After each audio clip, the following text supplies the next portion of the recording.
ঢাকাই চলচ্চিত্রের ১৭ জনপ্রিয় অভিনয়শিল্পীর বিরুদ্ধে হত্যাচেষ্টা মামলা হয়েছে।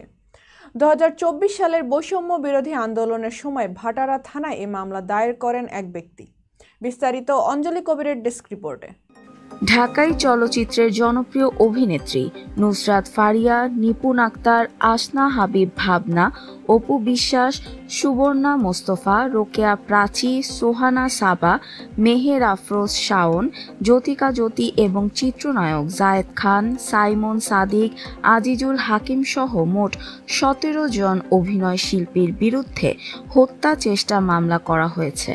রাজধানীর ভাটারা থানাধীন এলাকায় ২০২৪ সালের বৈষম্য বিরোধী আন্দোলন চলাকালে এই মামলার ঘটনা ঘটে বলে অভিযোগে উল্লেখ করা হয়েছে। মামলার বিষয়টি নিশ্চিত করেছেন ভাটারা থানার ভারপ্রাপ্ত কর্মকর্তা। তিনি জানিয়েছেন, মামলাটি যথাযথ আইনি প্রক্রিয়ার মধ্য দিয়ে বর্তমানে বিচারাধীন রয়েছে এবং তদন্ত চলছে। মামলার নথিপত্র পর্যালোচনা করে জানা গেছে, মামলাটি দায়ের করেছেন এনামুল হক নামে এক ব্যক্তি। তিনি মামলায় সাবেক প্রধানমন্ত্রী ও আওয়ামী লীগ সভানেত্রী শেখ হাসিনা এবং তার সরকারের সংশ্লিষ্ট ২৮৩ জন কর্মকর্তা কর্মচারী সহ অজ্ঞাতনামা আরও ৩00-৪০০ জনকে আসামি করেছেন। মামলায় অভিযোগ করা হয়েছে ২০২৪ সালের বৈষম্য বিরোধী ছাত্র আন্দোলন এর সময় এই আসামিরা আন্দোলন দমন করতে পরিকল্পিতভাবে কাজ করেছেন।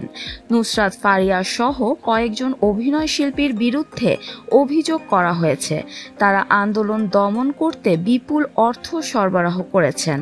বাদী এনামুল হক মামলায় উল্লেখ করেন, আমার ওপর হত্যা চেষ্টা চালানো হয়েছিল।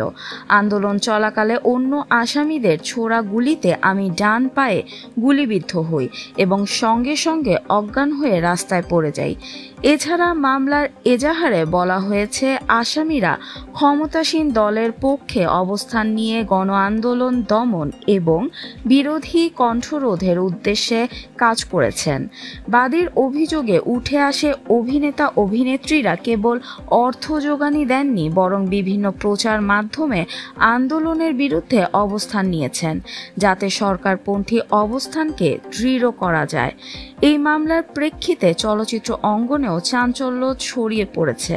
অনেকেই বিষয়টি নিয়ে মন্তব্য করা থেকে বিরত থাকলেও শিল্পী সমিতির কয়েকজন সদস্য জানিয়েছেন, তারা বিষয়টি নিয়ে পরবর্তী আইনি পদক্ষেপের অপেক্ষায় আছেন।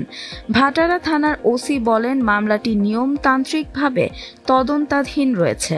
যেহেতু বিষয়টি আদালতের আওতায় চলে গেছে, তাই তদন্ত শেষে যথাযথ ব্যবস্থা গ্রহণ করা হবে।